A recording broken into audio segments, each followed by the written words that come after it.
Hey, this is Chris with Destination Art, and today I have something kind of fun. I have a little bit of an unboxing, which I wanted to show you. And oh, it's Jazzy's Jazzy art box. I finally got it. I ordered it way back in June, I think, but it finally came in. So there you go. There's Jazza's face. And here it is. Let's unpack what's in here. This is so exciting. All right, so we have a menu with everything on there. We have a coupon code. Oh, look at that. If you'd like to, a bookmark. Isn't that pretty?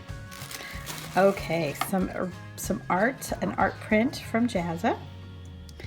Very good. Let's see what we got here. Okay, Tombow, which we have a brush and a nib. Tombow marker. This is also Tombow, and it's in, yeah, Japanese, I think. Okay, here we go. We have a pencil, graphics, fine liners. I got some of these in a palette fill packs, and I actually love them a lot.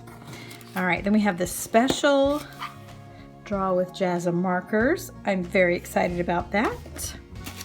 Polychromos colored pencils. Oh, pack of 12.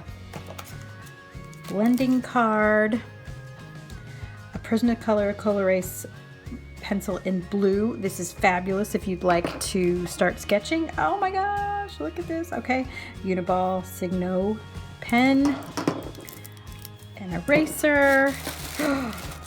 This sketchbook. I'm so excited for this sketchbook. And then a pencil case to store everything in. All right, I'm excited. I'm gonna get all this set up and let's make some art. The first thing that I did was try to swatch out all of the materials in the sketchbook on the last page. I wanted to see if the markers would bleed through that paper, and I just wanted to see how everything worked on there. So I used all the fine liners and everything at the top, and then I swatched the markers on one side, and then I did the pencils on the other side. So after doing that, I did find out that the markers ghost a little bit, and they could bleed through if you were really saturating an area with a lot of color. If you were trying to build up some color and stuff, it could potentially bleed through. So this is the first time I've used one of these sketchbooks, and Jazza actually in his video when he was discussing his Jazza's Jazzy art box, which I couldn't say at the beginning of this video, don't ask me why, but anyway, he was talking about how great this sketchbook is, and it is really nice. The paper is very, very nice. So I was testing the white pencil and then also the white pen. I put a swatch of black marker down just so I could test. So for my first project to put into my new sketchbook, I've decided to try to do this little scene that I drew when I was on the way to another park, actually. And it's a barn and a field, and I'm just going to use the Polychromos pencils. First I'm going to sketch it out with a pen. I think I'm going to use some line art and then work that out.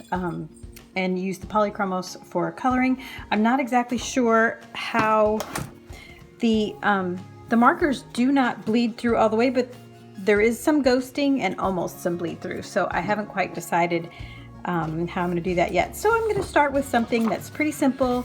I know how to do a landscape, so I've already got the sketch ready. And so yeah, let's get started. When I make some of these art YouTube videos, I have a tendency, especially for the voiceover, to maybe be a little bit critical about what I'm doing, but I do that because I would like to reinforce in my mind those things that I think I need to improve on. So that being said, I cannot find a picture that I took of this. So I had that sketch in my little sketchbook, and I wrote down in the sketchbook the city where I was. City, I live in Missouri, they're all little towns. Anyway, so I wrote down the little town that I was in, but I can't find a picture anywhere. So part of the challenge with this is I think my underlying sketch was a little bit off with the perspective on the building. And that's disappointing. It's sad. And I don't know if you have this as an artist, but yes, I don't know if it's my astigmatism, the glasses that I'm wearing, if I need to change the prescription, or I just could potentially suck. But anyway, so it's not quite right in spots, which is sometimes it's charming and it's okay, but there's a couple of perspective mistakes on the building that are bugging me even now. All right, so that was a disclaimer. I'm admitting that, but part of the reason why I'm stressing that is because next time, I think that's one of sort of like a checklist, right? So is my art progressing well? Do I have my lines right? Do I have my colors right? Do I have my values right?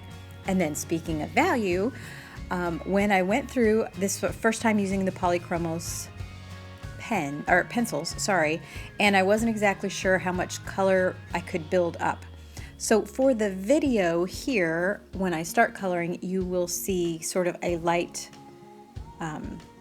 representation of the artwork.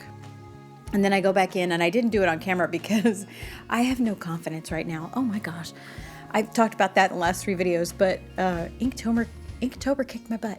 Anyway, so I'm trying to build up color with the Polychromos pencils, and then I go back in and just use some darker pressure later and make it darker, which I will show you that at the end. And then I have a picture of the journal page or the sketchbook page with all the materials that I used.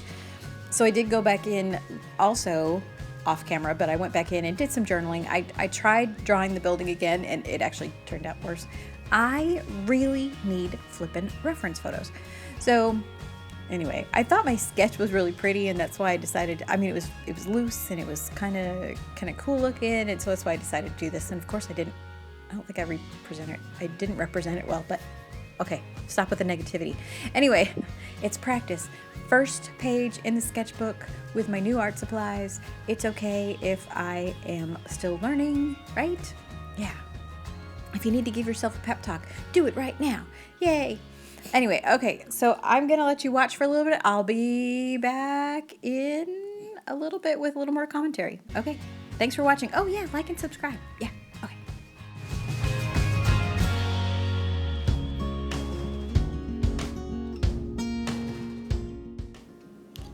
If you're new to colored pencils as I am, I do have one little tip that somebody had taught me, and I honestly don't even remember where I heard it, but if you're using colored pencils and you'd like to deepen your color, one of the things you're supposed to use is, especially in shadows, is actually use your complementary color to what you did, to what you put down. So anyway, that's one of the things. Here's the final painting, and here's the art supplies and the whole journal page. All right, thank you so much. Here's the art again. Have a fabulous day. Like and subscribe, and yeah, see you soon.